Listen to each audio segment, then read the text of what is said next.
Happy VA Wednesday. So today we're going to talk about, yes, you can buy a house using VA disability income. So let me get into the basics. A lot of times people think if they get VA disability income, we can't use that to qualify for a mortgage. That's incorrect. Yes, we can use that income and we gross it up. So what that means is that for every $1,000 you get from VA, when I'm qualifying you, I treat it like it's $1,250. Very important, because unfortunately there are some lenders that don't know this. So as a veteran, you need to make sure you know this so you don't get declined for a loan that you should have been approved for. So yes, we can use VA disability income to qualify, and yes, we gross it up because it's non-taxable, which helps you qualify for more. What else? Okay. Property tax exemptions. Do all states have property tax exemptions for disabled veterans? No, it is state by state. You know, some states it's county by county. So what I recommend that every veteran does is you reach out to the county you're thinking of buying in and you ask, and it's going to depend in many cases on your rating. There could be one state you lived in where 100% was fine, but another it has to be 100% P&T. There's lots of glitchy rules in most states. The easiest one is like if you're 100% and in Texas or Florida, easy, right? But you're still gonna have to file for the exemption after close. The next question I get is, well, do I have to send you all the paperwork I sent to VA? No, and please don't. We don't want extra paperwork.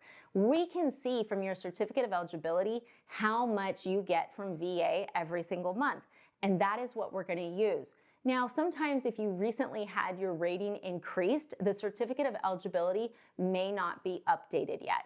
At that point, we'll just ask for the letter with the increase. We will take it to VA to have it updated for you. It's easy, okay?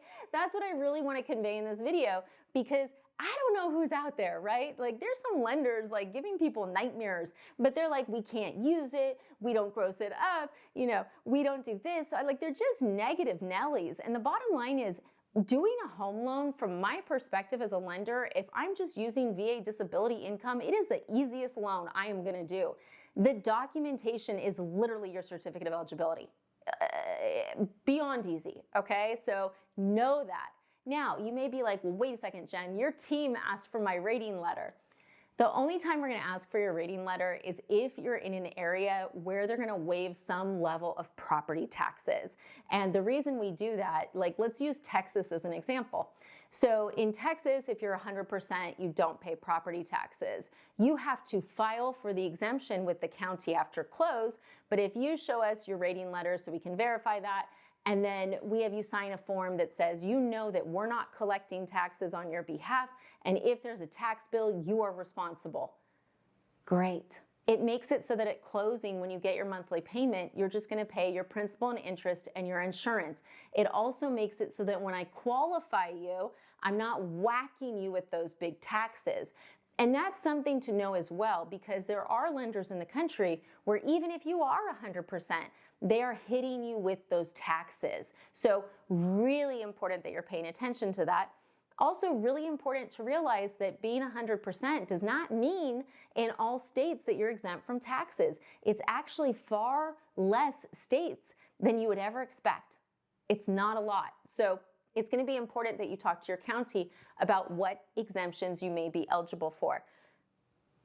The chat groups are filled with misinformation, and it's just people trying to help people. But like, for instance, I had someone in California where they're like, well, my buddy doesn't pay taxes and he's 100% and I'm 100% and I'm not going to pay taxes then. And I'm like, no, you need to go to the page and you need to call the county tax assessor, because where he was, it doesn't work like that. It's based on your income level. It's based on the cost of the house. It's based on all these factors that didn't affect him. So really important you're paying attention to that. But let's get real. What is the key headline of this video? Yes, you can buy a house using your VA disability, using your VA loan, zero down. Like, look, if you're retired, let's go to a state with no property taxes if that works with your rating. Let's go to a state with low property taxes if that works with your rating. Let's set you up for a future. Don't stay in a part of the country where it's just completely unaffordable, when you have the ability to live anywhere in the country. I can't stress that enough. So we do see a lot of veterans moving to Texas and Florida. Those are the two big ones I see a lot. We are seeing people move to Indiana, Kentucky. You know, you've got your normal base moves, but right now, like my retirees, Pennsylvania, and it's not always for the exemptions. Sometimes it's affordable living. So it's really important that you know that. And then last thing, I know I go on and on. Yeah, if you have a job as well, we can use that income too. Because sometimes people go, well, wait, if I have a job, I can't use it, right? No, you're getting money. I can use it, okay? And last thing, I know I said that before. You don't need a 2-year history, okay? It's so important. You don't need a 2-year history of receiving VA disability income. The minute you start receiving it, I can use it, okay? Thanks for watching. If you want to get pre-approved, pre-qualified, call or text us 786-933-2077 or hop on the calendar. My whole team and I are here to help you home. And yes, you can buy a house using VA disability income. Thanks for watching.